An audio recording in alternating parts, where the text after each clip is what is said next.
오늘의 주요 뉴스입니다. 지난해 국내 벼락의 75%가 여름철에 발생했고 특히 7월에 가장 집중된 것으로 나타났습니다. 벼락으로 인한 피해를 예방하려면 번개가 치고 30초 안에 천둥이 울리면 바로 대피하고 마지막 천둥 이후 적어도 30분이 지난 뒤 움직여야 합니다. 폭우에 맨홀 뚜껑이 열렸을 때 사람이 빠지지 않도록 막아주는 안전장치가 한참 더디게 설치되고 있는 것으로 드러났습니다. 2년 전 서울시가 설치하겠다고 한 곳 가운데 실제로 설치된 곳은 절반에도 못 미쳤는데 서울시는 예산 확보에 어려움이 있다고 밝혔습니다. 우주과학 분야 세계 최대 학술 대회인 코스파 2024가 부산에서 막을 올렸습니다. 지난 5월 출범한 우주항공청이 나서는 첫 국제 행사인데 60개국 3천여 명의 우주과학 관계자들이 참석해 우주 분야 협력을 논의했습니다. 국내 연구진이 강화유리 없이 유연한 소재를 이용해 종이접기하듯 구부러지는 태양광 모듈을 개발했습니다.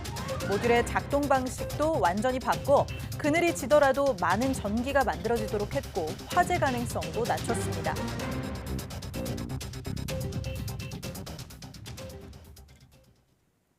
여러분 안녕하십니까? 사이언스 투데이 시작합니다. 윤석열 대통령이 최근 집중호우로 대규모 피해가 발생한 충북 영동군 등 지방자치단체 5곳을 특별재난지역으로 선포했습니다. 특별재난지역으로 선포된 지자체는 사전 피해 조사를 마친 충북 영동군과 충남 논산시, 서천군, 전북 완주군, 경북 영양군, 이반면입니다. 정부는 이번에도 포함되지 않은 지역도 이번 달 말까지 합동조사 등을 실시해 기준을 충족하면 추가 선포할 계획이라고 설명했습니다. 대통령실은 윤 대통령이 기록적인 폭우로 안타까운 피해가 발생해 마음이 무겁다며 관계기관에 신속한 응급 복구와 철저한 사전 대비를 당부했다고 전했습니다. 본격적인 여름철에 접어들면서 호우뿐 아니라 벼락 사고도 주의하셔야겠습니다. 지난해 우리나라에서 발생한 벼락 75%가 6월에서 8월 사이 여름철에 집중됐는데 특히 7월에 가장 많았습니다. 벼락 사고 피해 예방법 임예진 기자가 정리했습니다. 지난해 6월 강원도 양양 해변에 벼락이 떨어져 서핑을 즐기던 30대 남성 1명이 숨지고 5명이 다쳤습니다. 지난해 우리나라에서 발생한 벼락은 7만 3천여 건으로 이 가운데 75%는 6월에서 8월 여름철에 집중됐습니다. 특히 7월의 빈도가 가장 높았는데 26일 하루에만 7,000번 넘는 벼락이 발생하기도 했습니다. 여름철에 집중되는 이유는 대기 불안정이 더욱 심해지기 때문입니다. 7월 달에는 장마철의 한복판인 경우가 많기 때문에 이 대기 하층부터 대기 상층까지 체계적으로 발달한 비구름대가 자주 발생하는 기간입니다. 이러한 기간에는 대기 상하층 간의 온도차가 매우 심하고 특히나 영하층으로 존재하는 구간이 자주 나타나기 때문에 고압의 벼락은 피하는 것 외에 달리 대응법이 없는 만큼 예방이 중요합니다. 천둥과 번개를 동반한 비나 대기 불안정에 의한 비가 예보되면 바깥 활동을 자제하는 게 좋습니다. 외출이 필요하다면 우산이 아닌 비옷을 준비해야 합니다. 우산이나 등산 스틱 같은 뾰족한 물건은 피뢰침 역할을 해 벼락을 맞을 확률이 높아지기 때문입니다. 같은 이유로 키 큰 나무나 가로등, 전봇대 같은 구조물에서도 떨어져야 합니다. 특히 번개가 칠 때는 30-30 규칙을 따라야 합니다. 번개가 치고 30초 이내에 천둥이 울리면 즉시 건물이나 자동차 등 안전한 장소로 대피하고 마지막 천둥이 울리고 최소 30분이 지난 뒤 움직이는 게 안전합니다. 높은 곳보다는 낮은 곳이 좋고 빗물이 고여있는 웅덩이 등 물기가 있는 곳은 피해야 합니다. 대피할 때 자세는 최대한 몸을 낮추고 짧은 보폭으로 달리는 것이 좋습니다. 또 실내에서도 전기가 흐를 수 있는 창문이나 벽에 기대는 건 위험합니다. YTN 임혜진입니다. 2년 전 이맘때 서울에 큰 비가 내려 맨홀에 사람이 추락해 사망하는 사고가 있었습니다. 이후 서울시는 안전장치 설치를 약속했었는데요. YTN 취재 결과 실제 설치율은 목표치의 절반에도 미치지 못한 것으로 드러났습니다. 표정우 기자가 취재했습니다. 재작년 8월 서울 강남 일대에 기록적인 폭우가 쏟아진 밤 50대 누나와 40대 남동생이 폭우에 뚜껑이 열려버린 맨홀에 빠져 숨졌습니다. 사고 뒤 서울시는 맨홀 안에 추락 방지 시설을 설치하겠다고 약속했습니다. 취재진이 직접 설치 현장에 동행했습니다. 추락 방지 시설이 설치된 맨홀입니다. 직접 안으로 들어가 보겠습니다. 제 몸무게가 80kg 정도인데 이렇게 뛰어도 끄떡 없습니다. 최대 450kg가량의 하중도 견딜 수 있게 설계됐습니다. 문제는 설치율이 아직 턱없이 낮다는 점입니다. 서울시는 앞서 시내에 있는 전체 맨홀 28만여 개 가운데 침수에 취약한 지역을 선정해 5만 4천여 개의 추락 방지 시설을 설치할 필요가 있다고 판단했습니다. 그러나 취재 결과 2년 동안 목표치의 절반도 달성하지 못한 것으로 드러났습니다. 특히 올해 장마 전까지 목표로 했던 설치 건수도 60% 수준밖에 완료하지 못했습니다. 게다가 사고가 났던 서초구를 제외하고도 역시 폭우 피해가 컸던 강남구, 관악구는 설치율이 20에서 30%대에 머무르는 실정입니다. 설치가 더뎌지는 이유에 대해 서울시는 예산 확보에 어려움이 있다며 장마철 이후에도 설치를 이어갈 것이라고 해명했습니다.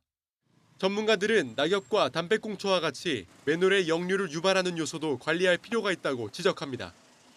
또 장기적으로 배수 용량을 늘릴 수 있도록 하수관 교체도 조언합니다.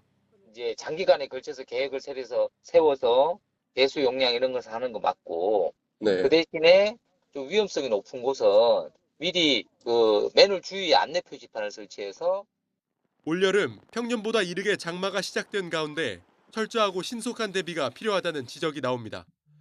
YTN 표정호입니다. 최근 동해안에 상어 출몰이 잇따르자 강원 삼척시가 피서객을 보호하기 위해 상어 방지 그물망을 전체 해수욕장에 확대 설치한다고 밝혔습니다. 시는 지난해 규모가 큰 삼척과 맹방 해수욕장에만 상어 방지 그물망을 설치했지만 올해는 전체 해수욕장 9곳 모두에 그물망을 설치하기로 했습니다. 지난 14일 낮 고성군 오호항 앞바다에서 길이 1m, 무게 7.5kg의 청상아리가 그물에 걸려 죽은 채 발견되는 등 지구 온난화로 동해안에서도 상어 출몰이 늘고 있습니다. 최근 아프리카 돼지열병 ASF가 잇따라 발생한 경상북도는 긴급 방역 대책을 추진합니다. 우선 방역 수칙 위반 농가에 과태료 부과와 함께 내년도 보조사업 미지원 등의 불이익을 주고 우수 농가에는 지원사업 우선 배정 등 인센티브를 제공할 방침입니다. 또 농가 방역 시설을 재정비하고 멧돼지 개체수 저감을 위한 포획 강화, 농가 방역 수칙 교육 등을 집중적으로 실시할 예정입니다. 경북에서는 올해 1월 영덕을 시작으로 6월 이후 영천과 안동, 예천 등 농가 3곳에서 ASF가 확인됐습니다. 전공의 사직과 관련해 수련병원들이 무응답 전공의들을 일괄 사직시키는 것은 사태를 악화할 뿐이라는 의대 교수들의 비판이 나왔습니다. 전국의과대학 교수협의회와 비대위는 15일 입장문을 내고 무응답 전공의를 일괄 사직 처리하겠다는 것은 복지부의 공식 요구도 아니라며 과도한 조치라고 지적했습니다. 의대 교수들은 수련 병원장들에겐 전공의를 보호할 책임이 있다며 사직을 원하는 전공의들에게는 그들의 의견을 존중해 사직서 수리 시점을 결정해야 한다고 강조했습니다. 이어 복지부는 수련병원에 가해질 각종 불이익을 언급하면서 수련병원장들을 압박하고 회유하는 것을 멈춰야 한다고 덧붙였습니다. 연봉을 4억 원으로 올리고도 의사를 구하지 못해 어려움을 겪었던 강원 속초 의료원 응급실이 지난해에 이어 또 단축 운영에 들어갔습니다. 최근 응급실 전문의 2명이 퇴사했지만 아직 충원하지 못하고 있기 때문인데요. 의사 구인난의 악순환이 되풀이되고 있습니다. 송세혁 기자가 취재했습니다. 강원 속초 의료원 응급실 문이 굳게 닫혀 있습니다. 이달 중 7일 동안은 운영을 중단하기로 한 겁니다. 지난 1일 응급실 전문의 5명 중 2명이 개인 사정을 이유로 그만둬 의사가 부족해졌기 때문입니다. 아이들 같은 경우는 갑자기 그 상태에 따라서 어떻게 변화가 될지 모르잖아요. 이제 다른 지역으로 간다 해도 거리가 워낙 있고. 떠난 의사 2명 중 1명은 지난 5월 육군 12사단에서 얼차려 받다 숨진 훈련병을 응급처치한 A씨. 사건 전에 사의를 밝히기는 했지만 훈련병을 상급병원으로 옮기는 과정에서 신속한 대응을 하지 않았다는 비판 여론에 괴로워한 것으로 전해졌습니다. 속초의료원 응급실은 지난해에도 전문의 3명이 잇따라 퇴사해 2달여간 축소 운영한 적이 있습니다. 이후 전문의 연봉을 4억 원대로 올리는 등 파격 조치로 간신히 인력을 충원했지만 불과 1년여 만에 또다시 공백이 생긴 겁니다.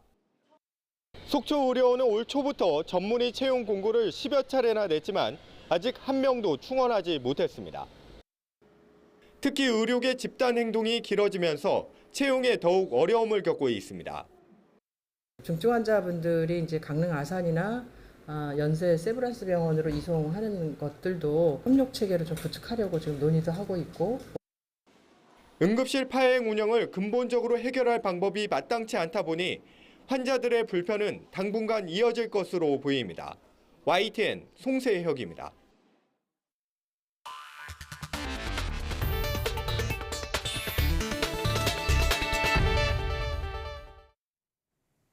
우주과학 분야 세계 최대 규모 국제 학술 대회인 국제우주연구위원회 코스파 총회가 부산에서 열렸습니다. 이번 총회에는 우리나라 우주항공청, 미국 항공우주청, 유럽 우주청 등 각국의 우주 개발 기관을 비롯해 약 60개국에서 3천여 명의 우주과학자와 산업계 주요 관계자들이 참석했습니다. 코스파 2024는 함께하는 우주연구를 주제로 주요국 우주기관 수장들이 참석하는 연석회의, 다누리호 등 최신 우주 탐사 임무 결과 발표와 주요 우주기관과 산업체가 연구개발 성과를 홍보하는 전시회, 우주과학 분야의 학술 발표 등 다채로운 프로그램으로 구성됐습니다. 윤영빈 우주항공청장은 우주국제사회에서 우주항공청도 영향력 있는 일원이 되기 위해 우주과학과 우주 탐사 분야를 중심으로 협력 활동을 활발히 추진하겠다고 밝혔습니다. 대표적인 친환경 에너지로 손꼽히는 태양광 발전은 넓은 평야나 산지 이외에도 도심 곳곳에서 볼 수 있습니다.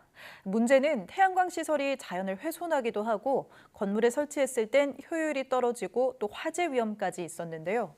국내 연구진이 40년간 유지해온 소재와 구조를 모두 바꿔 종이 접기를 하듯 다양한 모양으로 만들 수 있는 태양광 모듈을 개발했습니다. 보도에 박나영 기자입니다.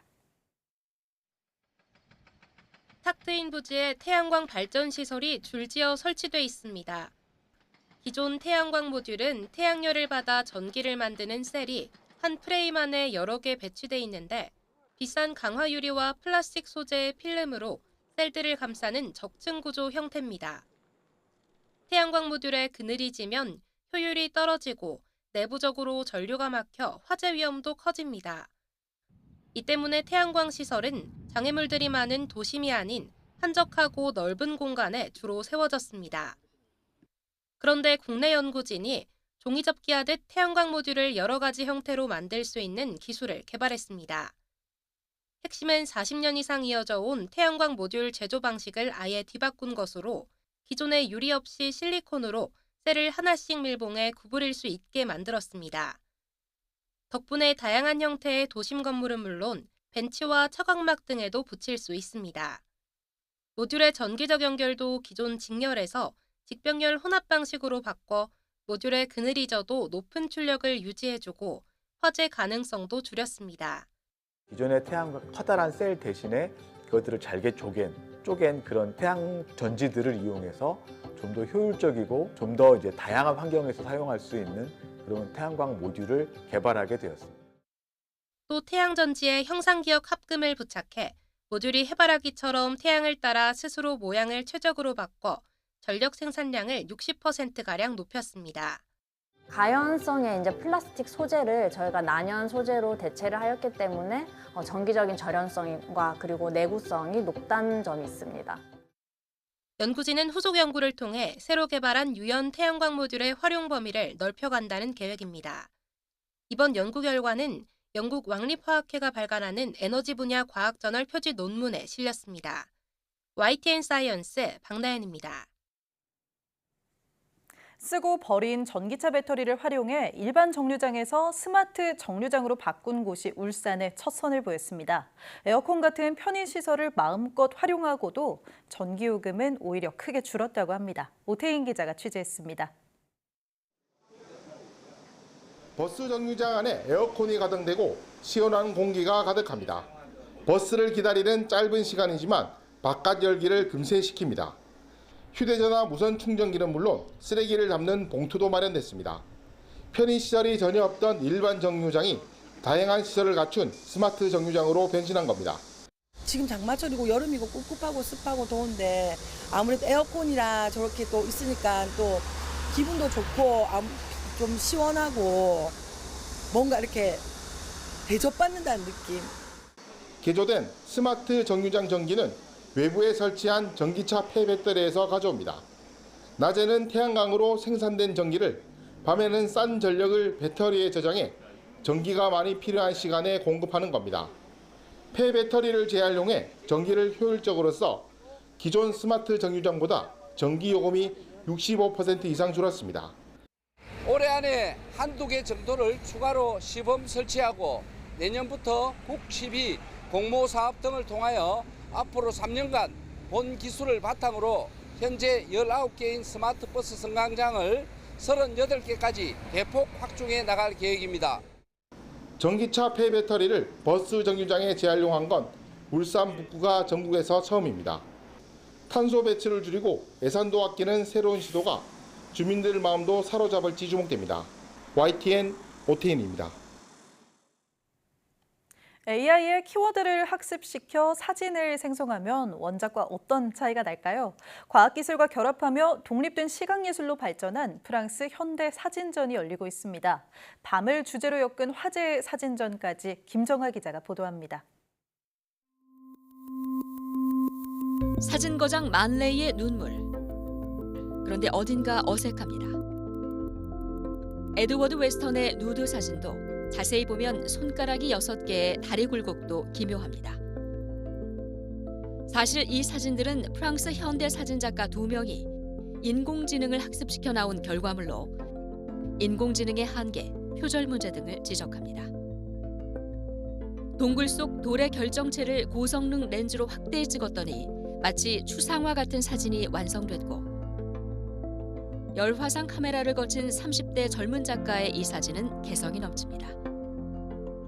기록을 위한 도구, 영혼이 빠진 판박이 이미지로 천대받던 사진은 과학기술과 협력하며 현대 시각예술로 진화를 거듭했습니다. 사진은 기록을 떠나서 시각예술로서 세상을 바라보는 어떤 세상을 이해하는 그런 창이 됐다고 말씀드리고 싶습니다. 고전적 기법을 응용한 사진부터 현대적 기법을 동원한 실험적 사진까지 모두 200년 전 사진수를 발명한 프랑스의 동시대 작가들의 사진입니다. 전시 전반에는 자연에 대한 관심과 미래 환경에 대한 우려가 공통 키워드로 녹아 있습니다. 감강쥐를 놓고 오래 기다리다 밤에 지나가는 곤충을 포착했습니다. 이번에는 곤충들을 라이트박스로 유인해 촬영한 사진을 일본의 한지에 인화했습니다. 밤을 주제로 엮은 이 사진전은 밤에 특화된 동물에서 출발합니다. 밤에 더 예민해지는 감각들을 깨우기 위해 전시장 조도는 한껏 낮췄습니다. 뉴욕의 상징적 건물인 플랫아이언의 밤 풍경은 인화 기법을 달리해 회와 같은 효과를 냈고, 미국 뉴멕시코의 월출을 담은 이 사진은 11단계 조도가 한 장 사진에 모두 담겨 흑백 사진의 정수로 꼽힙니다. 낮에 분출하지 못한 용막의 방을 지나 알록달록한 꿈의 방에 이르면 응축됐던 무의식이 현실인 듯 아닌 듯 자유롭게 펼쳐집니다. 누군가에겐 휴식으로, 누군가에겐 죽음으로, 또 누군가에겐 새로운 희망으로.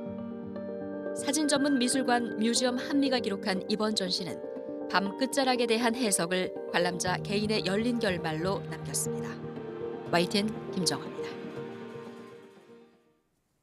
챗 GPT의 개발사 오픈AI가 직원들이 규제 당국에 인공지능 기술의 위험성을 알리지 못하게 막았다는 내부 고발이 제기됐습니다. 미국 일간 워싱턴 포스트는 오픈AI 일부 직원들이 이달 초 미국 연방거래위원회에 7쪽짜리 서한을 보내 회사의 비밀 유지 계약에 대한 조사를 촉구했다고 보도했습니다. 내부 고발자들은 오픈AI가 자사 기술이 인류에 미칠 수 있는 위험을 규제 당국에 신고하지 못하도록 불법적으로 금지했다고 주장했습니다. 그러면서 오픈AI가 지나치게 제한적인 고용과 퇴직, 비밀 유지 계약을 체결함으로써 규제 당국에 우려를 제기한 직원에게 책임을 물을 수 있게 했다고 지적했습니다. 이에 대해 오픈AI는 성명을 내고 회사의 내부 고발 정책은 직원의 권리를 보호하기 위한 것이라며 인공지능 기술을 둘러싼 엄격한 토론은 필수적이라고 밝혔습니다. 유럽연합 EU와 SNS X를 소유한 일론 머스크 간의 소송전이 벌어질 것 같습니다. X가 유해 콘텐츠를 제대로 관리하지 않았다는 EU의 판단 때문입니다. 황보선 기자가 보도합니다. EU가 X를 제재할 것이라던 소문이 현실화했습니다. EU 집행위는 X가 허위 불법 콘텐츠 확산 방지를 위한 디지털 서비스법을 준수하지 못했다며 이 예비조사 결과를 X측에 통보했다고 밝혔습니다. 지난해 12월 조사에 착수한 지 7개월 만이자 법 시행 이후 첫 사례입니다. Aujourd'hui, donc la Commission a informé X de son analyse préliminaire que la plateforme avait effectivement enfreint le règlement sur les services numériques dans 3 domaines. EU 집행위는 먼저 머스크가 X를 인수한 이후 돈만 내면 누구나 계정 옆에 신뢰한다는 의미의 블루체크를 표시할 수 있는 식으로 바꾼 걸 짚었습니다. 악의적인 행위자가 이용자를 기만하기 위해 인증 계정을 남용한 증거가 있다며 이 정책이 사용자를 속이는 방식이라고 지적했습니다. 집행위는 이와 함께 X가 광고 투명성 요건을 지키지 않고 공개 데이터 접근 권한도 충분히 제공하지 않는다고 덧붙였습니다. 집행위는 X측의 반론, 해명 등을 반영해 과징금 처분 등 최종 결과를 내릴 예정입니다. D'adopter une décision de non-conformité au DSA qui pourra entraîner des sanctions financières qui iraient jusqu'à maximum 6% du chiffre d'affaires mondial annuel. 이 발표가 나온 뒤 X 대주주인 일론 머스크는 EU가 불법적인 거래를 제한했다고 주장했습니다. 아무에게도 알리지 않고 이용자 발언을 조용히 검열하면 벌금을 부과하지 않겠다고 EU 집행위가 X에 제안했다는 겁니다. 또 유럽 사람들이 진실을 알 수 있도록 법정에서 매우 공개적인 다툼을 기대한다며 소송전을 예고했습니다. EU는 메타의 페이스북, 인스타그램, 그리고 틱톡도 디지털 서비스법을 위반했는지 조사하고 있습니다. YTN 황보선입니다. 연간 1억 원이 넘는 소득을 올리는 20대 이하 유튜버가 2년 만에 2배 넘게 늘어난 것으로 나타났습니다. 국세청이 조국혁신당 차규근 의원실에 제출한 자료에 따르면 2022년 현재 1억 원 초과 수입을 신고한 20대 이하 유튜버, BJ 등 1인 미디어 창작자는 1,324명이었습니다. 이는 2020년 528명과 비교해 약 2.5배 늘어난 규모입니다. 1억 원을 초과한 수입을 신고한 1인 미디어 창작자는 2,781명으로 전체의 7% 수준이었습니다. 연령대별로 보면 20대 이하가 가장 많았고 30대 1,071명, 40대 273명, 50대 이상 113명 등의 순이었습니다. 공개된 수입 신고 자료에는 유튜버들이 방송 중에 개인 계좌를 노출하는 방식으로 받는 후원금은 일부 포함되지 않아 사실상 과세 사각지대에 방치됐다는 지적이 나옵니다.